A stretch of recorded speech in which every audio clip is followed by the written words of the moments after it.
Bonjour, je suis Olivier Cadic, sénateur des Français établis hors de France. Ma circonscription, c'est le monde. Je vous invite à me suivre. Première étape, La Haye. Un sénateur des Français de l'étranger, c'est un globe-trotteur. Là, Olivier Cadic se rend aux Pays-Bas. Il y a quelques jours, c'était le Népal, l'Inde ou encore la Bulgarie. L'an dernier, j'ai fait 42 déplacements dans 27 pays. Et quand il se déplace, l'une des priorités pour cet ancien chef d'entreprise à tendance libérale, c'est l'économie. Il commence souvent par visiter la chambre de commerce du pays. C'est votre rôle, c'est justement avec les services, créer le networking, donner l'habitude de créer ces carrefours.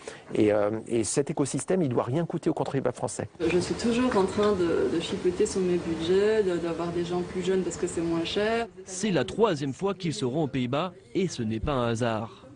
Ce que j'essaye de mettre en valeur, ce sont ces marchés de proximité, la Belgique, le Luxembourg, les Pays-Bas, la Suisse, où on va trouver des partenaires économiques qui vont aider nos entreprises françaises à partir plus loin, à aller vers le grand large.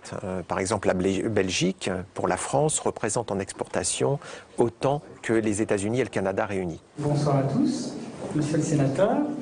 Petit cours d'instruction civique à l'ambassade.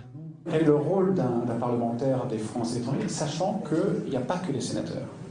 En 2014, Olivier Cadic s'est fait élire à une voix près.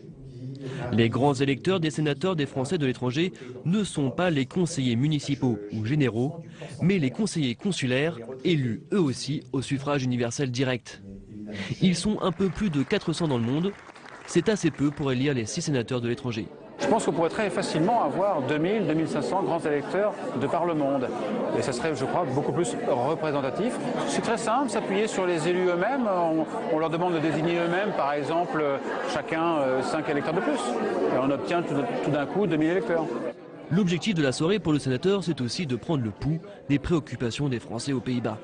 Ici, j'ai pas pu avoir d'antibiotiques, j'ai dû prendre ma voiture, aller à Bruxelles. Les Français à l'étranger ne bénéficient pas des mêmes services publics que les Français qui vivent en France, comme par exemple l'école gratuite ou la sécurité sociale.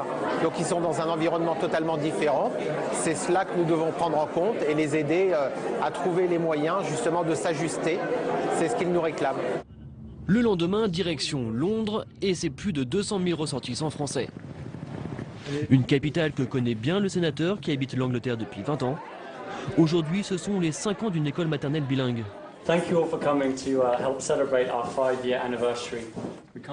L'éducation coûte cher à l'étranger. À Londres, c'est jusqu'à 12 000 € l'entrée au collège. Et les bourses ne vont qu'aux enfants qui vont dans des établissements français, soit 4% seulement des écoliers.